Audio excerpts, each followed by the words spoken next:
sok flexing, sok kaya, sok tajir, tapi nggak taunya utangnya berjibun. Kita hidup di zaman di mana penampilan seringkali lebih penting dari isi rekening. Yang penting terlihat berhasil, soal beneran berhasil urusan belakangan.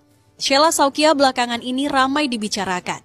Muncul terus dengan gaya hidup serba wah, tas branded, outfit mahal, jalan-jalan ke luar negeri, semuanya kelihatan sempurna. Tapi makin sering muncul, makin banyak juga suara-suara muncul dari balik layar. Katanya ada banyak utang.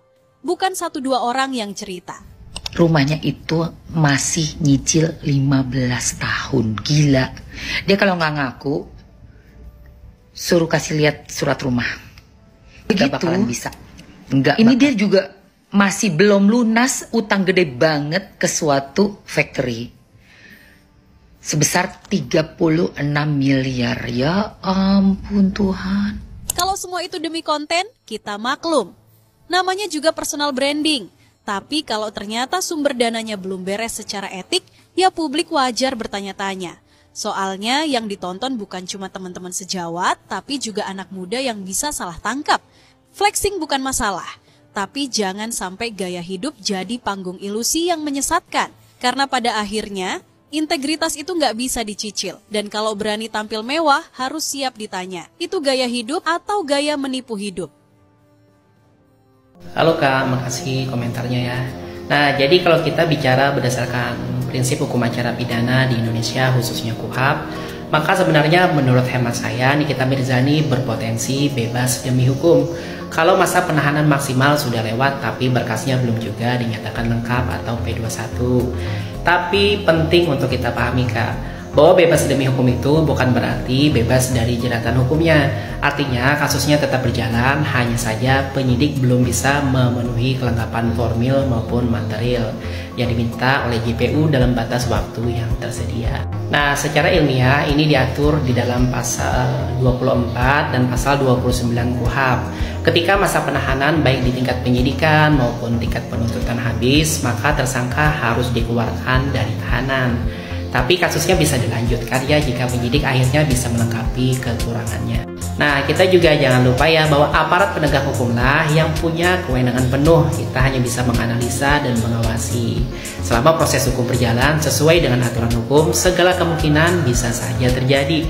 Baik lanjut ke persidangan maupun justru dihentikan karena bukti mungkin tidak cukup. Banyak yang bertanya, kenapa sih Nikita Mirzani belum juga P21? Padahal kan udah lama ditahan. Lalu muncul suara-suara bilang, oh berkasnya kan belum lengkap. Tapi lucunya waktu bahas tentang Fadel Bajide, ada juga yang mengatakan bahwa Fadel Bajide kan ditahan duluan dan dia juga belum P21 tuh. Kenapa banyak yang diam dan gak mau bahas tentang Fadel Bajide? Bukankah itu artinya juga berkasnya belum lengkap? Atau jangan-jangan kasusnya direkayasa? Jadi gini ya guys, biar kita adil dan objektif, kita lihat dulu nih dasar hukumnya. P21 itu artinya berkas perkara dinyatakan lengkap oleh jaksa, baik secara formil, maksudnya terpenuhi prosedur hukumnya, kemudian maupun secara material, artinya alat bukti cukup dan sah. Kalau belum P21 artinya ya ada yang masih kurang. Ini berlaku untuk semua tersangka siapapun dia. Tapi yang perlu banget kita pahami guys, bahwa penegakan hukum itu sifatnya kontekstual. Jadi meskipun kasus A dan kasus B kelihatan mirip, belum tentu isi saksi atau alat buktinya sama. Jadi wajar aja ya kalau proses hukumnya bisa berbeda, termasuk lama atau cepatnya P21 tersebut. Nah, sekarang kita jujur-jujuran deh. Kenapa sih kalau kasus Nikita Mirzani langsung ramai dibahas, tapi Fadel Bajide adem ayem aja tuh? Ya, kita juga jangan naif guys. Siapa yang lebih dulu dikenal? Siapa yang lebih sering jadi sorotan media? Siapa yang lebih banyak fans atau hatersnya? Dan siapa yang public figure? Ya, dibalik kontroversialnya public figure seperti Nikita Mirzani itu kan sudah pasti lebih disorot lah ya. Apapun yang dia lakukan pasti akan dibahas. Sedangkan Fadel, jujur ya, gue kenal Fadel karena kasusnya Nikita Mirzani dengan anaknya. Jadi ya menurut gue ya nggak semua orang kan bahkan tahu siapa Fadel. Jadi jelas saya perhatian publik dan media akan jauh berbeda. Nah, lanjut lagi ke topik kita ya. Jadi menurut teori hukum progresif dari Sacipto Raharjo guys, hukum itu tidak bisa kaku, harus melihat konteks sosial, termasuk juga konteks sosial dalam persepsi publik. Artinya respon masyarakat juga dipengaruhi popularitas dan exposure media. Tapi secara hukum prosesnya tetap sama kok. Berkas harus lengkap, alat bukti pun harus sah baru bisa lanjut. Jadi guys, kita harus mulai adil dan logis dalam melihat proses hukum. Jangan cepat-cepat bilang aneh ataupun main mata. Kita boleh mengkritisi, tapi kita jangan menuduh. Kita harus pahami prosedur hukum itu kompleks dan bukan satu arah. Males mikir utang-utang mereka, ngapain diurusin utang orang? Ya iya dong. Kan mereka kan selalu ngeklaim kalau paling tajir, terus flexing-flexing, abis itu jualan barang seolah-olah kayak itu barang emang worth it harganya. Padahal ternyata overpriced ya. Jadi emang harus dicek nih kebenarannya, beneran tajir nggak?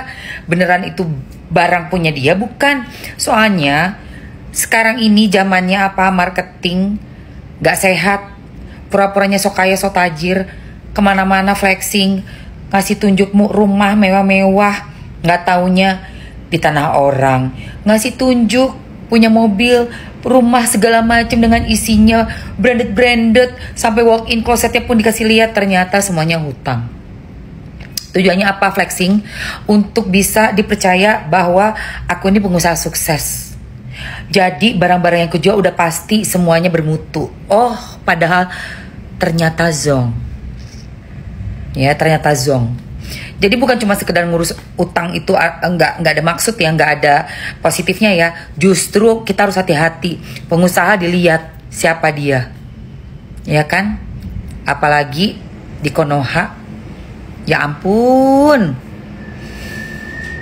apa aja dioplos. Yang rugi siapa? Kita juga.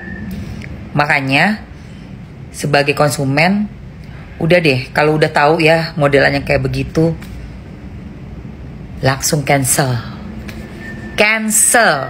Gosip itu takut membalas komentar netizen. Hei, jangan ngadi-ngadi. Miss Gosip bukan takut, tapi Miss Gosip malas beradu argumen dengan SDM rendah. Karena nggak ngaruh, sampai sini paham ya.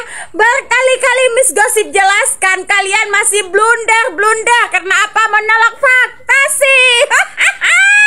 Haya, rusaknya sosmed karena ada huru-hara. Niki pun diciduk karena melakukan pemerasan. Katanya dia kebal hukum, ternyata halusinasi. Oke gas, tambah masa tahanan kita gas. Wow.